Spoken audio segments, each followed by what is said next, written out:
Hola, bienvenidos a la clase número 53. Espero en el Señor estén todos bien. Qué bendición poder estar con ustedes otra vez más. Así es que espero en el Señor que puedan quedarse conmigo durante toda la clase y que podamos recibir juntos lo que el Señor tiene para nosotros en este día. Comenzamos. Bueno, vamos a comenzar. Vamos a orar, vamos a presentarle la clase a nuestro Señor, como siempre lo hacemos. Padre, te adoramos, Señor Dios poderoso. Venimos, Señor, delante de ti. En el nombre poderoso de tu Hijo Jesucristo, Señor, dándote gloria y honra, reconociendo, Señor, que tú eres soberano, que tú eres grande, Señor, que tú eres Dios todopoderoso, Señor, y que sin ti, Señor, nosotros nada somos. Padre amado, yo te pido en esta hora, Señor, que tú te glorifiques en nuestros corazones, en nuestras vidas, Señor, que podamos recibir tu palabra con gozo, Señor, que podamos atesorar, Señor, lo que tú nos vas a enseñar en este día, Señor, y que podamos, Señor, no solamente aprenderlo, Señor, y grabarlo en nuestro corazón, sino que lo pongamos también en práctica, Padre amado, para tu gloria y tu honra te lo pedimos, Señor, en el nombre de Jesús. Amén. Bueno, ya teníamos, estábamos hablando con mi hermana Maritza, que ya teníamos como 3 semanas de que no habíamos podido tener la clase, pero, ¿verdad? Tantas cosas que pasan, a veces tantos contratiempos, cosas que a veces se nos presentan.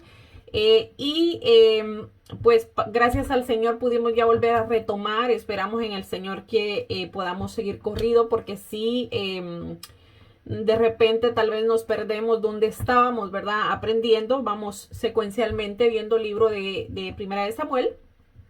Y la última clase que tuvimos, si no estoy mal, estuvimos hablando acerca de cómo Saúl ya, ¿verdad?, estaba desechado y en su desesperación fue a consultar a una divina, ¿verdad? Tocamos el tema acerca de la prohibición de Dios, acerca de estas cosas, ¿verdad? Acerca de consultar el futuro, consultar a los magos, consultar la magia, practicar este tipo de cosas, contactar a los muertos, todo este tipo de cosas lo vimos, creo que fue en el video pasado, si no estoy mal. Y también vimos, ¿verdad?, cómo Saúl entró en batalla con los filisteos. Y esto es lo que vamos a seguir viendo hoy. Vamos a ver, pero solamente que hoy vamos a ver el último libro, perdón, el último capítulo de Primera de Samuel, es el capítulo 31, y para después pasar al segundo libro de Samuel. Y el título de esta clase o de este capítulo es la muerte de Saúl y sus hijos. Y es lamentable cómo terminó, ¿verdad?, este rey. Y eso es lo que vamos a hablar hoy. También vamos, como les dije, a entrar al segundo libro de Samuel. Vamos a explicar un poquito el contenido del libro para después ver el primer capítulo. Espero en el Señor que nos dé tiempo. Y aunque yo creo que sí nos va a dar tiempo, no es muy largo. Entonces vamos a estar hablando acerca de eso hoy. Así es que vamos a comenzar. Primera de Samuel, capítulo 31.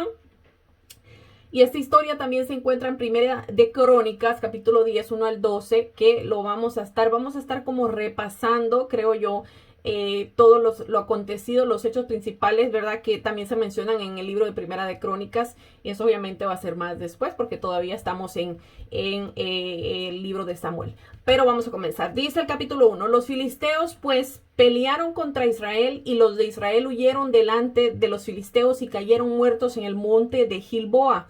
Y siguiendo los filisteos a Saúl y a sus hijos, mataron a Jonatán, a Abinadab y a Malquisúa, hijos de Saúl. Ahora los reyes y los príncipes, ¿verdad?, solían estar siempre lejos del campo de batalla, ¿verdad?, para no morir. Pero en esta ocasión los filisteos persiguieron y alcanzaron no solamente a los hijos de Saúl, ¿verdad?, sino también al final vamos a ver, ¿verdad?, que la desesperación de Saúl cuando ya los tenía tan cerca, ¿verdad? Entonces, Jonatán no tendría que haber ido tampoco, ¿verdad?, con su padre a esta guerra, ¿verdad?, ya que él sabía de una u otra manera que Saúl había sido desechado por el Señor, ¿verdad? Pero aún así, ¿verdad?, este joven fue leal a su papá y peleó codo a codo con él hasta la muerte, como lo vemos aquí, ¿verdad? Así es que nos dice el texto que mataron a todos los hijos de Saúl, del rey Saúl, incluido a Jonatán, ¿verdad? El preciado amigo y fiel amigo de David. Dice el verso 3, y arreció la batalla contra Saúl y le alcanzaron los flecheros y tuvo gran temor de ello. de ellos, perdón. Los flecheros, ¿verdad? Podían, obviamente, como ya ustedes se imaginarán, alcanzar grande distancia con esos flechazos, ¿verdad? Y así podían causar bastante daño. Así es que Saúl estaba bastante aterrorizado, ¿verdad? Al ver que ellos se acercaban. Dice el verso 4, entonces dijo Saúl a su escudero, saca tu espada y traspásame con ella para que no vengan estos incircuncisos y me traspasen y me escarnezcan. Mas su escudero no quería porque tenía gran temor. Entonces tomó Saúl su propia espada y se echó sobre ella. So, vemos la desesperación, ¿verdad? En la que se encuentra. Yo creo que yo mientras leo, yo me imagino esta escena caótica, ¿verdad? Y Saúl tenía miedo, ¿verdad? Que lo capturaran vivo. Primeramente, porque eso era usualmente lo que hacían, ¿verdad? Capturaban al rey vivo para después humillarlo, ¿verdad? Masacrarlo, torturarlo, ¿verdad? Entonces, por eso, ¿verdad? Le pidió a su escudero que lo matara, pero obviamente, como ya leímos, este escudero tenía miedo, gran temor de hacer esto, ¿verdad? ¿Por qué? Porque estábamos hablando del rey de Israel, ¿verdad? Entonces, como el escudero no quiso hacer esto, fue tanto el temor que el rey Saúl se tiró encima de su propia espada, ¿verdad? Obviamente clavándose en ella. ¿Verdad? Esto lo podemos nosotros considerar como un suicidio, ¿verdad? Y lamentablemente, ¿verdad? Las personas que cometen suicidio, pues dice la palabra, ¿verdad? Que los homicidas no van a entrar al reino de los cielos. Entonces podemos nosotros imaginar, ¿verdad? Dónde van a pasar la eternidad. Es algo bien trágico y vemos que el miedo se apoderó de tal manera de este hombre que terminó, ¿verdad? Suicidándose.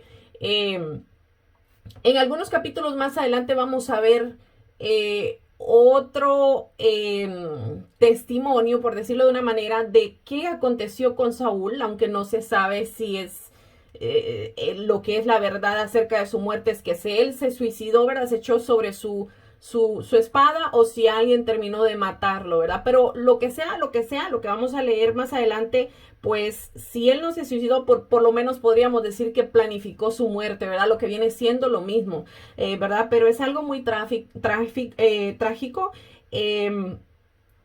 Cómo el temor, ¿verdad? A veces se apodera de las personas, y aquí vemos algo muy importante, el peligro, ¿verdad? Que es estar alejado del Señor, ¿verdad? Cómo pueden estas personas caer después. Imagínense, el rey David, el primer rey de Israel, después de haber tenido el respaldo de Dios, del Dios Altísimo, del Dios de los cielos y la tierra, y terminó de esta manera.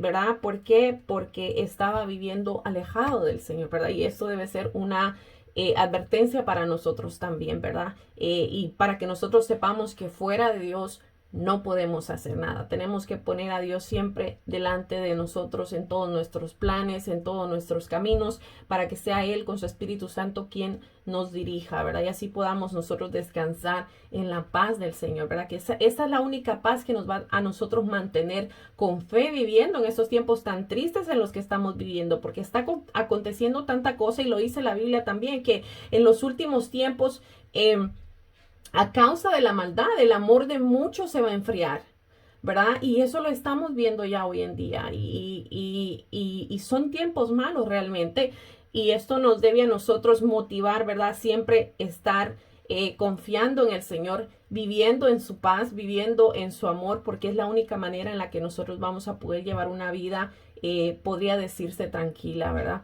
Bueno, siguiendo, dice el verso 5, y viendo su escudero a Saúl muerto, él también se echó sobre su espada y murió con él. Vemos que la tragedia no solamente es para aquellos que están cometiendo las cosas, sino que vemos aquí lo que pasa en el entorno, ¿verdad? De las personas que cometen este tipo de cosas, ¿verdad? El escudero de Saúl también, al ver a Saúl muerto, ¿verdad? Se echó también sobre su espada, es decir, también se suicidó, ¿verdad? Entonces es algo realmente trágico. Dice, así murió Saúl en aquel día juntamente con sus 3 hijos y su escudero y todos sus varones. Y los de Israel que eran del otro lado del valle y del otro lado del Jordán, viendo que Israel había huido y que Saúl y sus hijos habían sido muertos, dejaron las ciudades y huyeron. Y los filisteos vinieron y habitaron en ellas. Aconteció al siguiente día que viniendo los filisteos a despojar a los muertos, hallaron a Saúl y a sus 3 hijos tendidos en el monte de Gilboa. El saqueo, ¿verdad?, de los enemigos implicaba, ¿verdad?, regresar obviamente a donde estaban estos y despojar a todos los soldados caídos, ¿verdad?, de sus pertenencias valiosas, obviamente, ¿verdad? Por otro lado, vemos que la batalla tuvo tanta relevancia, ¿verdad?, que ninguno de los soldados del ejército israelita que sobrevivieron se atrevieron siquiera a regresar a recuperar los cuerpos del rey Saúl, ¿verdad?, y de sus hijos, que esto era supuestamente, ¿verdad?, lo que se tenía que hacer, pero ninguno de ellos tuvo el valor de regresar a recuperar los cuerpos de Saúl y sus hijos. Bueno, dice, y le cortaron la cabeza. Imagínense, ya estaba muerto, ¿verdad? Pero estos le terminaron, ¿verdad?, de cortar la cabeza. Y dice, y le despojaron de las armas y enviaron mensajeros por toda la tierra de los filisteos para que llevaran las buenas nuevas al templo de sus ídolos y al pueblo. Lo vamos a ver en Primera de Crónicas, en el capítulo 10, versículo 10, dice que los filisteos colgaron la cabeza de Saúl en el templo de Dagón como un símbolo. Dagón era el rey, el ídolo, ¿verdad? El supuesto dios al que ellos adoraban. Y tenían su estatua, obviamente, en el templo, ¿verdad?, de este dios llamado Dagón. Y dice que colgaron ahí la cabeza de Saúl como un símbolo de victoria, de que Dagón había sido sobre el rey de Israel, o sea que había prevalecido, ¿verdad? Imagínense. Dice, y pusieron sus armas en el templo de Astarot y colgaron su cuerpo en el muro de Bet-San. El templo de Astarot estaba dedicado a la esposa de Baal, ¿verdad?, que era el otro ídolo, ¿verdad?, principal que estas regiones adoraban. Mas oyendo los de Jades de Galaad esto que los filisteos hicieron a Saúl, todos los hombres valientes se levantaron y anduvieron toda aquella noche y quitaron el cuerpo de Saúl y los cuerpos de sus hijos del muro de Bet-San, y viniendo a Jades los quemaron allí. Entonces, Dios te bendiga, esta era una ciudad al este del río Jordán, el cual Saúl, ¿verdad?, había salvado a sus habitantes del rey Amón, ¿ok? Por eso ellos sintieron tanto respeto, ¿verdad?, por Saúl, ¿verdad?, viendo lo que había pasado, que decidieron arriesgar, ¿verdad?, su vida para ir por los cuerpos de Saúl y sus hijos. Y dice el verso 3, y tomando sus huesos los sepultaron debajo de un árbol en Jades y ayunaron 7 días. Dice que fueron de noche y lo hicieron, ¿verdad?, escondidas para después quemar los cuerpos en Jades, ¿verdad? Y dice que ayunaron, ¿verdad?, como una señal de profundo respeto y luto, ¿verdad?, por Saúl y sus hijos. Y ahí quedó la historia, ¿verdad?, de este rey, que fue el primer rey de Israel. Un rey que Dios no quería poner, ¿verdad?, pero que los israelitas demandaron a Dios, ¿verdad?, que querían un rey al igual que las otras naciones. Y esto le iba a costar bien caro a la nación de Israel, porque los demás reyes que iban a venir, ¿verdad?, después de Saúl después de David y Salomón, iban a traer bastante desgracia al pueblo. Y lo vamos a ir viendo en el resto de la historia. Pero por aquí terminó, ¿verdad?, la historia de Saúl. Y aquí terminó el primer libro de Samuel. Y ahora vamos a ver, entrar al segundo libro de Samuel. Y vamos a hablar un poquito acerca de qué se trata este libro. Bueno, Segunda de Samuel nos cuenta prácticamente la historia, ¿verdad?, de David como rey de Israel. Ya aquí vimos a David, ¿verdad? En Primera de Samuel vimos a David, vimos cómo fue ungido, vimos que fue un gran guerrero, ¿verdad?, el yerno del rey, pero hasta ahí, ¿verdad? Ahora vamos a ver la historia de David como rey de Israel. ¿Por qué? Porque ya Saúl murió, entonces ahora sí David iba a ser el rey, ¿verdad?, de Israel al que Dios había ungido. Entonces veremos que hay una temporada también de éxito y de bendición en la vida o en el reinado de David, y una temporada de gran fracaso moral y sus tristes consecuencias también.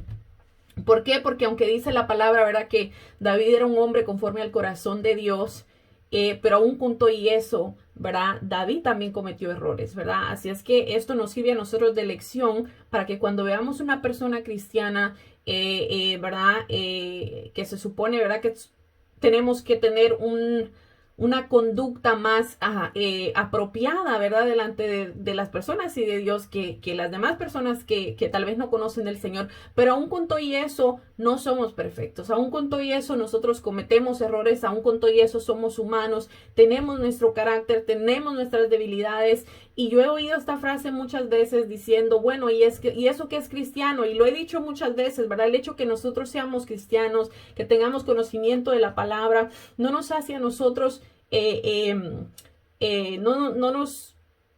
no estamos extensos, ¿verdad?, de cometer un error, tal vez de herir a alguien, de decir algo que tal vez no debimos, ¿verdad? Pero la diferencia que sí puede haber en nuestro corazón es el arrepentimiento, ¿verdad? Reconocer que tal vez hicimos algo mal y nos equivocamos y pedimos perdón y perdonamos, ¿verdad? Yo creo que esa es una parte esencial para nosotros como cristianos, ¿verdad? Reconocer, no solamente el decir, ok, sabes que de verdad me equivoqué y guardármelo para yo misma, sino que decir, sabes que me equivoqué, perdóname, ¿verdad? Y este es el caso de David, ¿verdad? Un gran hombre de Dios, hizo la voluntad de Dios en muchas maneras, se guardó para el Señor en muchas maneras, pero siempre, ¿verdad? Detrás de todo, de todas estas victorias, de todas estas cosas buenas que hizo, ¿verdad?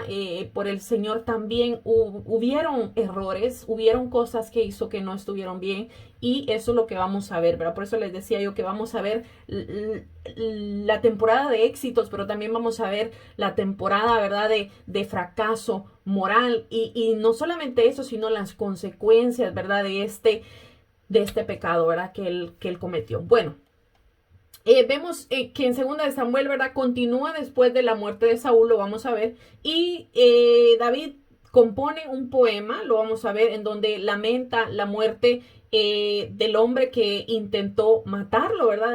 Este hombre Saúl, ¿verdad? Lo vamos a ver ahorita después que le demos un resumen a este libro, ese poema que David le escribió, en donde lamenta, ¿verdad?, la muerte de Saúl, y no solamente de Saúl, sino de su amigo también, de su amigo Jonatán. Entonces vemos una vez más, ¿verdad?, que el autor de este libro está presentando la humildad que había en David y la compasión, ¿verdad?, que había en el rey David, en David. Después de esto, ¿verdad?, David experimenta una temporada, como les decía yo, de éxito, de bendición de Dios. Dice que todas las tribus, vamos a verlo, todas las tribus de Israel vinieron ante David y le piden que unifique, ¿verdad?, todas las tribus como su rey, ¿verdad? Lo reconocieron como rey. Así que lo primero que David hace como rey es ir a la ciudad de Jerusalén, conquistarla, y la establece como la ciudad capital de Israel, y le pone o le da el nombre de Sión, ¿ok? Eso fue lo primero que David hizo como rey. Entonces David continúa, ¿verdad?, y gana muchas batallas, expande el territorio de Israel también, y después de hacer a Jerusalén la capital política de Israel, también quiere convertirla en la capital religiosa. Así que hace, ¿verdad?, que el arca del pacto, lo vamos a ver, sea trasladada a la ciudad, y luego en 2 de Samuel, en el capítulo 7, vamos a ver que él le dice a Dios, ¿verdad?, que como Israel ya tiene, ¿verdad?, una casa permanente, podríamos decirlo como un reino estable, ¿verdad? Él piensa, ¿verdad?, que la presencia de Dios también debería tener una casa permanente, un hogar permanente, ¿verdad? Y ahí es donde nace la idea de querer construirle al Señor un templo, porque acordémonos que hasta ahora venían los israelitas teniendo el tabernáculo, que también hablamos en su momento de él, pero David piensa más allá de eso. David quiere construirle un templo, una casa permanente al Señor, y busca que ese sea el lugar de adoración, el lugar de todos los israelitas, tener ese encuentro con el Señor. Entonces David dice que le comenta esto al profeta Natán, y Natán lo anima, ¿verdad?, que haga todo lo que hay en su corazón. Pero luego Dios le da al profeta Natán un mensaje para David, ¿verdad? Y prácticamente lo que le dice es, bueno, David, si yo hubiera querido una casa, ¿verdad? Yo ya se las hubiera pedido, ¿verdad? Pero más bien el Señor le empieza a dar o a decirle a David, ¿verdad? Que le va a construir una casa a él, una casa. Cuando hay una casa me refiero a una dinastía, ¿verdad? A el rey David. Y es muy importante el capítulo 7, ¿verdad? Ya que es un capítulo clave para entender toda la narrativa bíblica, porque aquí Dios le hace una promesa a David, que su descendencia, ¿verdad? Como rey, vendrá un rey que construirá el templo de Dios aquí en la tierra y establecerá su reino eterno, ¿verdad? Y ese nosotros sabemos que ese descendiente, ese rey prometido es nuestro Señor Jesucristo. Entonces, esta es la promesa mesiánica, ¿verdad? Que se le da a David y que se remonta, ¿verdad? Y se desarrolla en el libro también de los Salmos, lo podemos ver también en el libro de los profetas, se menciona también, y este rey se conecta, ¿verdad? Con la promesa que Dios le había hecho a Abraham. Entonces la vida de David prácticamente cae exactamente en medio entre Abraham y Jesucristo, ¿verdad? La promesa se la dio a Abraham, el Señor ahora se la recalca a David, ¿verdad? Y se cumple en nuestro Señor Jesucristo. Entonces, el futuro reino mesiánico, ¿verdad? Iba a ser la manera en que Dios traerá, ¿verdad? Su bendición a todas las naciones, ¿verdad? Ese futuro reino mesiánico. Pero como les decía, ¿verdad? eh, como en todo hogar, como en toda ciudad, como en todo pueblo, como en toda historia, ¿verdad? No todo es color de rosa, ¿verdad? David en su humanidad, como les dije anteriormente, cometió un error bien grave, pecó contra Dios, ¿verdad? Mandó a matar a Urías, uno de los mejores soldados que él tenía. Dice que mientras el ejército estaba en batalla, el ejército de Israel, David, ¿verdad? Que era el rey que estaba supuesto a ir con ellos, dice que se quedó en casa durante esa batalla y dice que desde su terraza miró a esta mujer llamada Betsabé, que era la mujer de Urías, uno de sus generales, de sus soldados, ¿verdad? Entonces dice que esta mujer estaba tomando un baño y pues obviamente, ¿verdad? La codició David, dice que la mandó a buscar, se acostó con ella, la embarazó, ¿verdad? Y luego para tratar de encubrir todo lo que había acontecido, ¿verdad? Primero mandó a llamar a este hombre, Urías, con tal de que viniera y durmiera con su esposa, ¿verdad? Porque obviamente este no estaba, andaba en la batalla. Entonces, pero dice que este hombre era tan leal, ¿verdad? Que no quiso ir a dormir a su casa, ¿verdad? Porque decía, ¿cómo sabiendo yo que el ejército de Israel está ya peleando, yo voy a ir y a regocijarme a mi casa, ¿verdad? Entonces, eso no le resultó a David, así es que lo mandó otra vez de regreso a la batalla y no solamente eso, sino que dio órdenes, ¿verdad? Para que lo pusieran al frente de batalla para que lo mataran los soldados enemigos y así aconteció, ¿verdad? Pero al final, ¿verdad? Supuestamente, bueno, no supuestamente, lo vamos a ver, terminó el rey David quedándose con Betsabé. Pero esto no se iba a quedar así, ¿verdad? Después David fue confrontado por el profeta Natán de parte de Dios, ¿verdad? Y lo vamos a ver también. Y David, ahí entonces David, ¿verdad? Inmensamente reconoce, ¿verdad? Todo lo que había hecho, es quebrantado, ¿verdad? Se arrepiente y pide perdón a Dios. Y yo creo que esta es lo que marca, ¿verdad? El hecho de que el Señor le haya dado tanto favor a David, aún después de que había pecado, ¿verdad? Que le favorecieran en tal manera, en el sentido que no perdiera su salvación. ¿Por qué? Porque él se arrepintió delante del Señor, ¿verdad? A pesar de que había pecado, se arrepintió de corazón, Dios lo perdonó. Pero aún con todo eso, ¿verdad? Vamos a ver que no quitó las consecuencias, ¿verdad? De las decisiones, de las malas decisiones que David había hecho. Y, ¿verdad? Como resultado de su horrible elección, ¿verdad? Su familia, la familia de David y su reino se empezó a desmoronar. Las consecuencias del pecado, como ya les dije, son dolorosas, ¿verdad? Los hijos de David dice que terminan repitiendo los errores de su padre, pero de maneras aún más trágicas, aún más graves. Entonces, el hijo mayor de David, Amón, abusa sexualmente de su hermana Tamar, lo vamos a ver también, y bueno, perdón, no sé si era el hijo mayor, yo creo que no, pero la cosa es que este hijo de David abusa sexualmente de su hermana, que era media hermana, también hija de David, y luego el hermano de ambos, ¿verdad? Que era hermano de Tamar, y era medio hermano de Amón, el que la había violado, dice que se enteró de todo, ¿verdad? Y al final vemos cómo manda a matar a su hermano, a su medio hermano Amón. Entonces, después de todo esto, Absalón, que creemos, por lo que vemos, por lo que leemos que era el hijo favorito de David y que era el que pensaba él heredarle el trono, este muchacho llamado Absalón, que había mandado a matar a su medio hermano por lo que le había hecho a su hermana, empezó a tramar un plan, ¿verdad? Secreto para derrocar a su padre David. Y empieza una gran rebelión, ¿verdad? Que va escalando. Así que por segunda vez David es obligado, ¿verdad?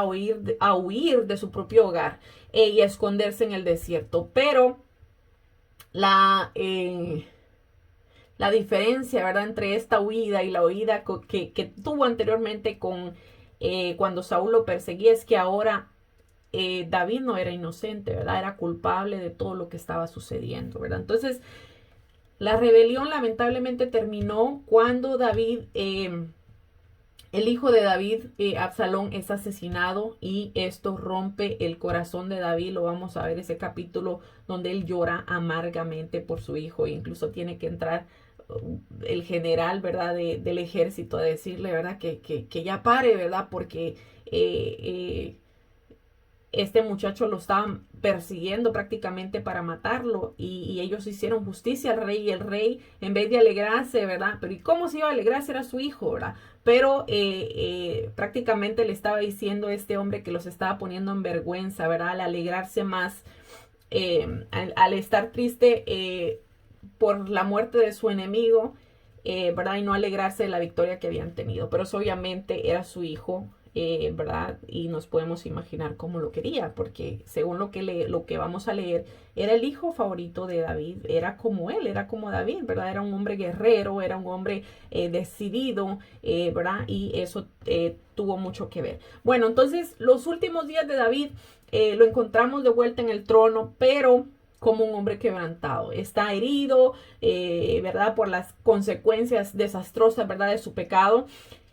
Y finalmente el libro concluye, ¿verdad? Con un epílogo, con las historias que están en un orden cronológico, ¿verdad? Y vienen del reino temprano de David, ¿verdad? Son batallas, historias de batallas que cuentan, ¿verdad? Las victorias de David y comparan también los fracasos de Saúl y los de David, como ambos también lastimaron a personas, ¿verdad? Por sus malas decisiones. También las historias sobre David y su grupo de hombres valientes que fueron a luchar contra los filisteos. Y lo interesante, ¿verdad? De esto es que ambas secciones tienen una historia de la debilidad de David en la batalla también, ¿verdad? En contraste, ¿verdad? Con las vigorosas victorias del principio, ¿verdad? En los capítulos del 1 al 9 y ahora aquí al final vemos a un David que ya está bien vulnerable y que depende de la ayuda de otros.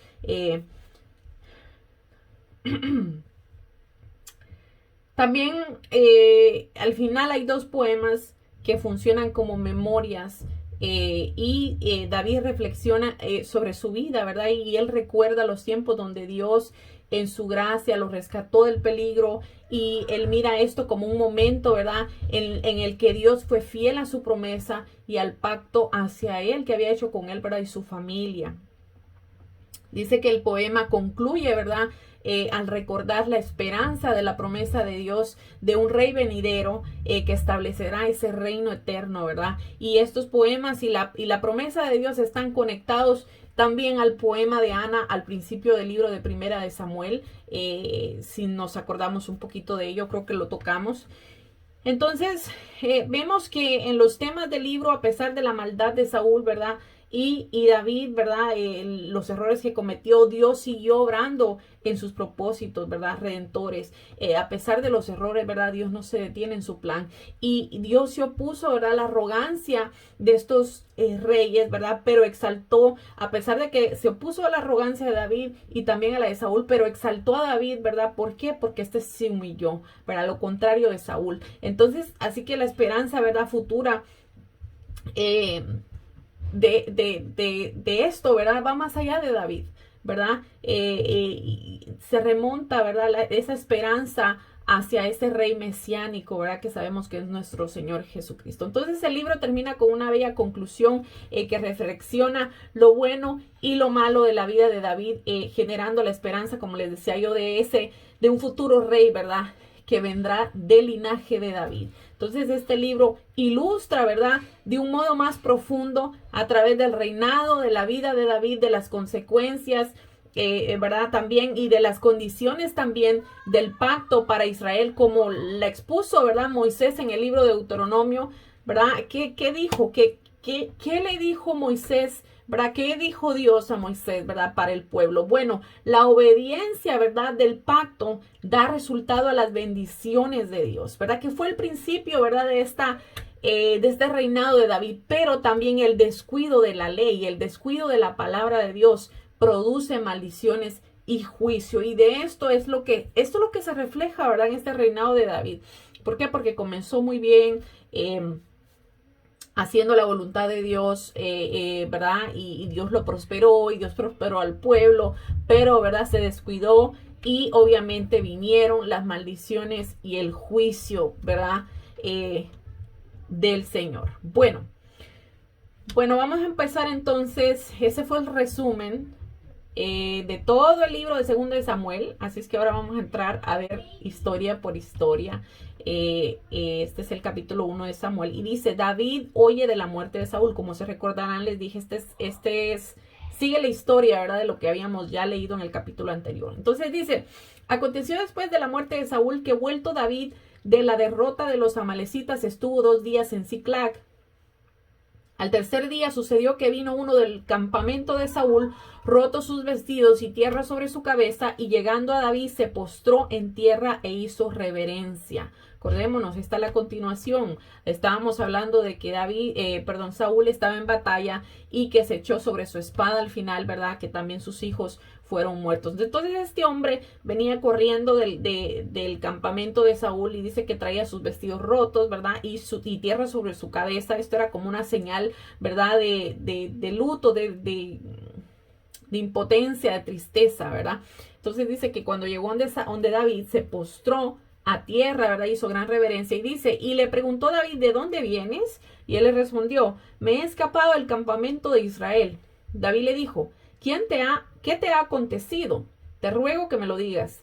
Y él respondió, el pueblo huyó de la batalla y también muchos del pueblo cayeron y son muertos. También Saúl y Jonatán, su hijo, fueron muertos. Dijo David a aquel joven que le daba las nuevas, ¿cómo sabes que han muerto Saúl y Jonatán su hijo? El joven que le daba las nuevas respondió, casualmente vine al monte de Gilboa y hallé a Saúl que se apoyaba sobre su lanza, y venía tras él carros y gente de a caballo. Y mirando él hacia atrás me vio y me llamó y me dijo, y yo dije, heme aquí. Y me preguntó, ¿quién eres tú? Y yo le respondí, soy amalecita. Un dato curioso, ¿verdad? Este hombre era amalecita, pertenecía al grupo, ¿verdad? De los amalecitas, obviamente, de esta tribu, que Dios le había ordenado a Saúl destruir y el cual Saúl, ¿verdad? No obedeció porque obedeció la orden parcialmente, ¿verdad? No mató a estos reyes de los amalecitas, ¿verdad? Y también se fue mucha gente, ¿verdad? Él no cumplió con la orden del Señor, por eso el Señor lo desechó. Esto está en 1 Samuel 15, versículo 2 al 3.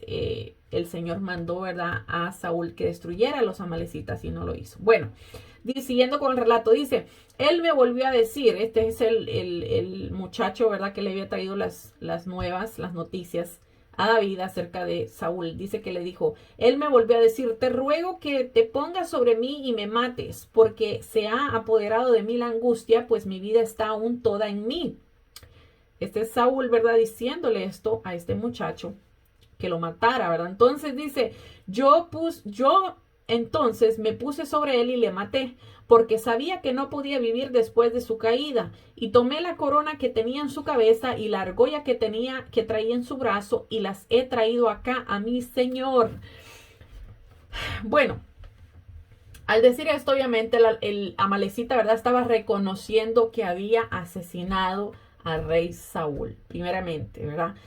Además, también la corona, ¿verdad? Y la argolla que traía de Saúl confirmaban que él había estado ahí, ¿verdad? En Gilboa, y confirmaban también la noticia de la muerte del rey Saúl. Entonces se puede llegar a dos conclusiones. ¿Verdad? Primera, que Saúl se dejó caer sobre su espada, ¿verdad? Como ya lo leímos, que sí sucedió, ¿verdad? Pero al caer, ¿verdad? Sobre su espada o su lanza, no murió inmediatamente. Entonces, así que bien pudiera, ¿verdad? Haber pedido a este amalecita que iba pasando, ¿verdad? Que lo terminara de matar o que terminara con su agonía, ¿verdad? Pero también podemos considerar que la amalecita, ¿verdad? Llegó a la escena antes que llegaran los filisteos. Y ya Saúl estaba muerto, ¿verdad? Y pensó que podía obtener tal vez alguna recompensa, ¿verdad? Y tomó la corona y la argolla, ¿verdad? Del rey Saúl para dárselas a David y mintió en todo lo que dijo, ¿verdad?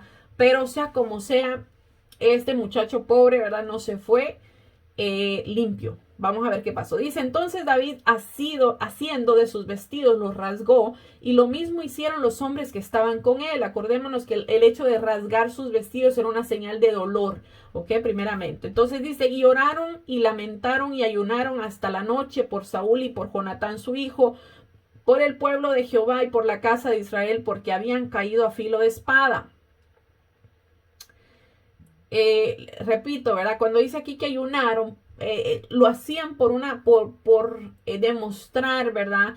Que tenían una profunda tristeza, ¿ok? No para darle ningún tributo a los muertos ni nada por el estilo. Eso era algo que se hacía era una señal de decir, bueno, no como porque estoy profundamente dolido por lo que pasó, ¿verdad? Por la pérdida de mis seres queridos. Dice, y David dijo a aquel joven,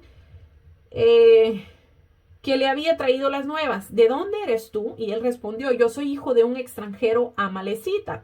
Y le dijo David, ¿cómo no tuviste temor de extender tu mano para matar al ungido de Jehová? Son las palabras de David, ¿verdad? Al referirse a Saúl como el ungido de Jehová, nos comprueban una vez más, ¿verdad? El profundo respeto que tenía David, a pesar de todo lo que había pasado, ¿verdad? Tenía este profundo respeto por Saúl, ¿verdad? También muestra la reverencia que tenía David hacia Dios, ¿verdad? ¿Por qué? Porque consideraba a Saúl el ungido de Jehová, ¿verdad? Entonces no solamente consideraba a Saúl, sino que consideraba, ¿verdad? Que Dios era el que lo había ungido y que por lo tanto todos debían de haber respetado eso, ¿verdad? Incluido él que lo hizo, ¿verdad? Entonces llamó, dice David, a uno de sus hombres y le dijo, ve y mátalo. Y él lo hirió y murió. Y David le dijo, tu sangre sea sobre tu cabeza, pues tu misma boca testiguó contra ti diciendo, yo maté al ungido de Jehová. Entonces con estas palabras, ¿verdad? David estaba dejando claro que él no había tenido nada que ver con la muerte del rey Saúl.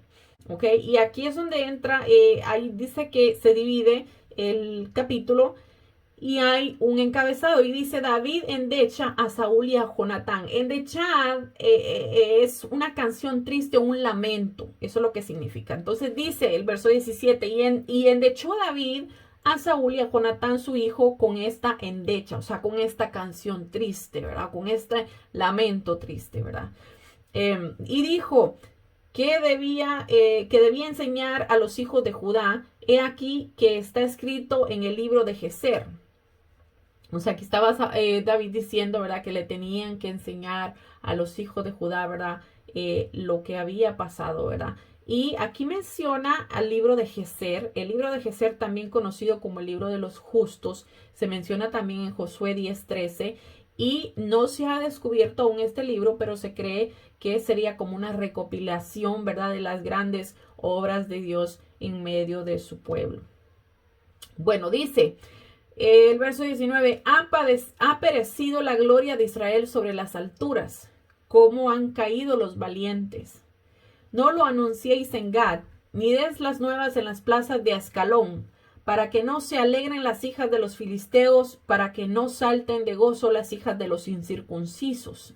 Entonces David dice que, no, bueno, lo que leemos aquí es que David no deseaba, ¿verdad?, que los enemigos de Israel se alegraran por lo que había pasado, ¿verdad?, por la noticia, ¿verdad?, de la muerte de Saúl y Jonatán. Y estas dos ciudades, Gariax y Ascalón, eran ciudades filisteas, por eso él las menciona aquí. Dice, montes de Gilboa.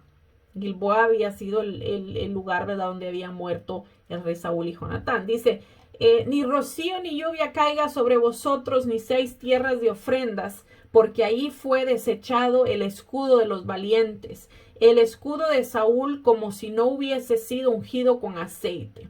David, ¿verdad?, pide aquí, ¿verdad?, que los montes, ¿verdad?, esos montes de Gilboa, donde había muerto Saúl y Jonatán, padecieran sequía, ¿verdad?, para lamentar la muerte de ellos. Dice, sin sangre de los muertos, ni sin grosura de los valientes, el arco de Jonatán no volverá atrás, ni la espada de Saúl volvió vacía. David alabó, ¿verdad?, la valentía del rey Saúl aquí cuando dice, ¿verdad?, el arco de Jonatán no volvió atrás, ¿verdad? Como quien dice, no se regresó él a pesar de que vio el peligro, ¿verdad? El rey Saúl y el príncipe Jonatán, que era el hijo de Saúl, ¿verdad? No retrocedieron, a pesar del peligro no huyeron, ¿verdad?, de la batalla, sino que permanecieron y pelearon hasta lo último, ¿verdad? Dice, Saúl y Jonatán, amados y queridos, inseparables en su vida, tampoco en su muerte fueron separados. Más ligeros eran que águilas, más fuertes que leones. También vemos aquí, ¿verdad?, que David alabó, ¿verdad?, esa relación que había entre Saúl y su hijo Jonatán. A pesar de que Jonatán, ¿verdad?, había sido también un fiel amigo de David, al cual Saúl, ¿verdad?, lo consideraba su enemigo, ¿verdad? Pero aún con todo eso vemos que Jonatán intentaba, ¿verdad?, ser un buen hijo y nunca dejó a su padre solo, ¿verdad? Ni siquiera, ¿verdad?, en estas circunstancias, ¿verdad?, sino que peleó codo a codo con él hasta la muerte. Dice, hijas de Israel, llorad por Saúl, quien os vestía de escarlata con deleites, quien adornaba vuestras ropas con ornamentos de oro. Dado, ¿verdad?, a las muchas victorias militares del rey Saúl, muchos israelitas quizá gozaban, ¿verdad?, de una situación económica estable, ¿verdad?, y quizá de mucha prosperidad. Por eso es que David dice aquí, ¿verdad?, hijas de Israel, lloren por Saúl, ¿verdad?, quien os vestía con deleites, con escarlata, dice, quien adornaba vuestras ropas con ornamentos de oro. Dice, ¿cómo han caído los valientes en medio de la batalla? Jonatán muerto en tus alturas. Angustia tengo por ti, hermano mío, Jonatán, que me fuiste muy dulce. Más maravilloso me fue tu amor que el amor de las mujeres. Bueno, aquí hay algo, el cual ya les había dicho yo a ustedes, que la gente, ¿verdad?, utiliza ciertos versículos para acomodarlos a su vida desenfrenada y para ellos querer justificar, ¿verdad?, que están viviendo sus pecados, ¿verdad? Como por ejemplo aquí, a muchos dicen, bueno, es que David dijo esto, que el amor de Jonatán era más dulce que el de las mujeres y que por eso ahí se estaba diciendo que eran homosexuales, etcétera, etcétera. Eso no tiene nada que ver, ¿verdad? Para David, Jonatán era como un hermano, ¿verdad? Estaban tan unidos, ¿verdad? Y habían hecho un pacto, ¿verdad? Tenían un profundo respeto y una profunda lealtad entre ellos, ¿verdad? ¿Y por qué dice David esto, verdad? Que más maravilloso fue tu amor, o sea, más maravillosa fue tu lealtad, tu cariño que el amor de las mujeres. ¿Por qué? Porque acordémonos que ¿por qué le vino la persecución a David? ¿Por qué se desboronó su reino, verdad? ¿Por qué? Porque por las mujeres, ¿verdad? Él empezó a tener, y sabemos que eso estaba prohibido, los reyes no podían tener muchas mujeres, lo leímos ya también, creo que ya lo habíamos leído, ¿verdad? Y esto fue precisamente lo que hizo David, ¿verdad? Ya tenía varias mujeres, ¿verdad? Y esto es una trágica historia que también siguió teniendo el ejemplo, ¿verdad? Su hijo Salomón, lo vamos a ver más adelante. También dice que tuvo muchísimas más mujeres que su padre David, y esto le trajo la ruina también a este hijo de David. Bueno, dice: cómo han caído los valientes, han perecido las armas de guerra. Y aquí termina este capítulo. Con una historia bien triste, ¿verdad? Para David. ¿Por qué? Porque, como les decía, consideraba a Jonatán como un hermano, ¿verdad? Y más adelante vamos a ver cómo él no se olvidó de este pacto que hicieron con Jonatán. Y hasta aquí llegó la clase, hasta aquí llegó lo que tenía preparado para hoy. Muy interesante todo lo que podemos aprender de esto. Podemos aprender, ¿verdad? Que apartados del Señor no podemos hacer nada, como lo que le pasó a Saúl. Podemos aprender también, ¿verdad? De que cuando Dios te da una promesa, ¿verdad? No importa las circunstancias que pasen o el tiempo que pasen, Dios la va a cumplir, como la promesa, ¿verdad? Como que le había dado a David, que iba a ser rey de Israel, ¿verdad? Por muchos años fue perseguido por Saúl, pero al final, ¿verdad? Dios cumplió su promesa a David, y ahora ya estaba muerto, ¿verdad? El rey Saúl, y ahora era el turno, ¿verdad? De David, de que esa promesa finalmente se cumpliera, y era el turno de David poder reinar.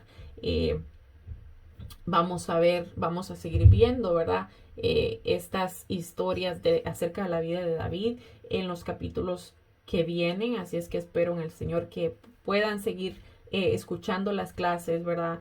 Y podamos seguir aprendiendo de la palabra del Señor. Vamos a orar para entregarle nuestra clase a nuestro Señor. Padre glorioso, Padre eterno, gracias, Padre amado.